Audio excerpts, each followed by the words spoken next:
Inaugurata stamani la casetta dell'acqua anche ad Agrigento, in via Ugo La Malfa, alla presenza del primo cittadino. Il servizio potrà erogare anche acqua frizzante a un costo di 50 centesimi al litro. Anche altre zone della città prossimamente saranno interessate al servizio, tra questi Villaggio Mosè.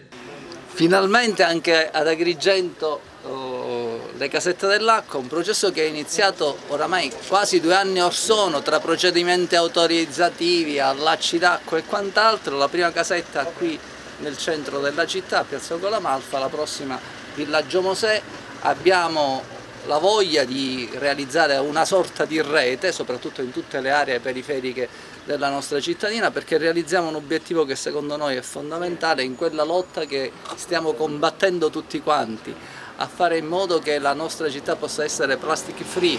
Ci hanno dato una mano certamente le scuole con una importante attività di sensibilizzazione, però riteniamo che questa sarà certamente una di quelle occasioni che ci consentirà di incidere molto nel risparmio dell'uso della plastica e soprattutto dare una risposta ai cittadini che potranno trovare non solo l'acqua naturale ma anche l'acqua frizzante con un costo veramente basso. L'operazione si autosostiene evidentemente, non ha nessun costo per il comune di Agrigento. Soprattutto legata all'utilizzo di una scheda che metteremo qui un elenco, diciamo, dei negozi che potenzialmente potrebbero distribuire questa scheda da acquistare. Sono schede prepagate già da 5 euro, cioè all'interno lei già trova 5 euro di acqua inserita. Quindi compra la scheda, la inserisce qui dentro e sul display legge qual è l'importo che ha. Quando decide di prendere l'acqua, ovviamente, schiaccia il pulsante, per esempio il mezzo litro o il litro, schiaccia il pulsante e ha in erogazione l'acqua.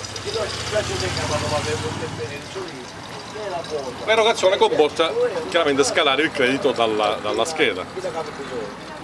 E la scheda la può ricaricare direttamente nella fontana, quindi se ha il centesimo, i 20 centesimi, l'euro, quello che ha, lei lo inserisce nell'apposita fessura, avete bisogno di portarti l'indicazione dove mettere i soldi e si incrementa il credito presente nella scheda, dopodiché la scheda la utilizza costantemente.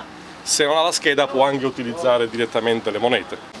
Avete in mente di metterne altre qui in città? Saranno previste altre casette dell'acqua. Fondamentalmente e inizialmente saranno per Villaggio Mosè e qualche altra poi in zona, non so, tipo Villaggio Peruzzo e qualche altro punto che ancora decideremo insieme al sindaco. Consigliere, un'iniziativa a cui lei si è speso parecchio. Sì, e ci siamo riusciti. È un ottimo servizio che si fornisce alla città di Agrigento, ovvero quello di acqua potabile debatterizzata e microfiltrata a 5 centesimi al litro. Significa che una cassetta d'acqua che si compra al supermercato, qui la paghiamo circa 60 centesimi. Un'ottima soluzione pure non solo economica ma anche a sostegno dell'ambiente, perché riduciamo la plastica monouso. Per cui è un altro tassello, un'altra delle cose fatte che abbiamo fatto in questi 5 anni.